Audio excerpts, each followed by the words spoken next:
Qu'est-ce qui fait la différence entre un record du monde et une simple promenade? Eh bien, c'est la vitesse.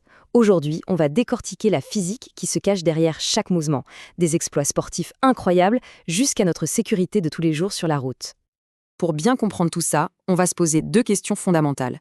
D'abord, c'est quoi, au juste, la vitesse moyenne? Et puis, pourquoi est-ce que ça devient si dangereux quand elle augmente? Les réponses, on va le voir, nous concernent tous directement. Voilà notre programme. On commence par la base, la définition de la vitesse moyenne et ses unités. Puis, on explorera les différents types de mouvements. Et après, on attaquera le cœur du sujet, les dangers liés à la vitesse et comment la physique nous donne les clés pour conduire plus prudemment. Allez, on commence par le commencement. Comment la physique fait-elle pour mettre un chiffre sur la rapidité d'un objet qui bouge? En fait, le concept est super intuitif. La vitesse moyenne, c'est tout simplement la distance totale qui a été parcourue qu'on divise par le temps que ça a pris. C'est vraiment aussi simple que ça. Et voilà comment on écrit ça en langage mathématique.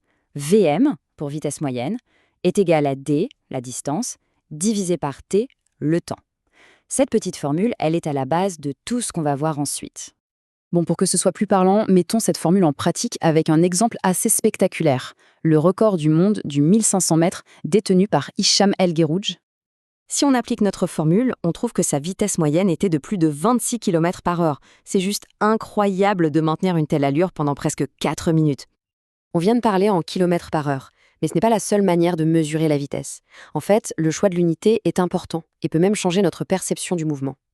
Alors dans la vie de tous les jours, on parle presque toujours en kilomètres par heure, c'est vrai.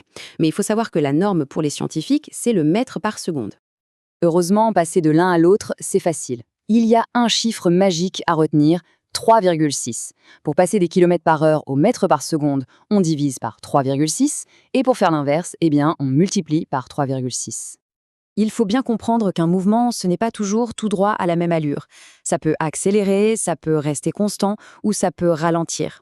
Chaque type de mouvement a ses petites particularités. Pensez à une voiture qui entre sur l'autoroute.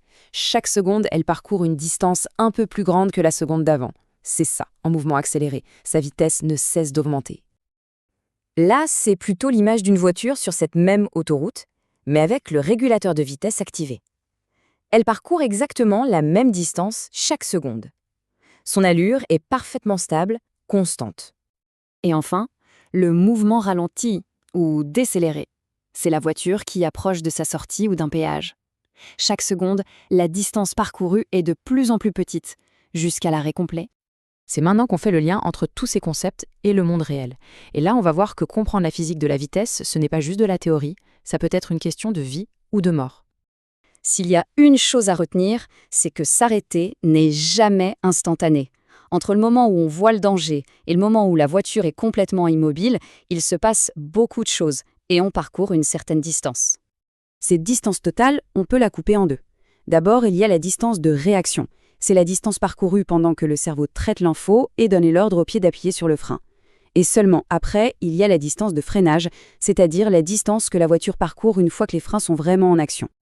La distance de réaction, elle dépend bien sûr de la vitesse, mais pas seulement.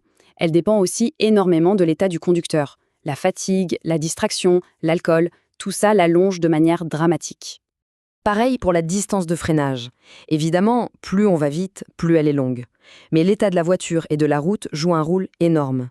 Des pneus usés ou une route mouillée, et là, les distances peuvent doubler, voire tripler. Bon, maintenant qu'on a vu toute cette physique, la question c'est: comment on s'en sert concrètement pour être plus en sécurité au volant? Comment on transforme cette théorie en de bons réflexes? En fait, toutes ces règles de sécurité qu'on connaît, ce sont des applications directes de la physique. Maintenir une distance de sécurité, c'est anticiper la distance d'arrêt. Éviter le téléphone, c'est réduire sa distance de réaction. Vérifier ses pneus, c'est optimiser sa distance de freinage. Chaque règle a une justification physique bien réelle. Au final, tout ça nous montre que comprendre la physique de la vitesse, c'est avant tout se donner le pouvoir et la responsabilité de la maîtriser. Parce que la vitesse, c'est un outil. Et comme pour tout outil puissant, la vraie question est de savoir si c'est nous qui le contrôlons ou si c'est lui qui finit par nous contrôler.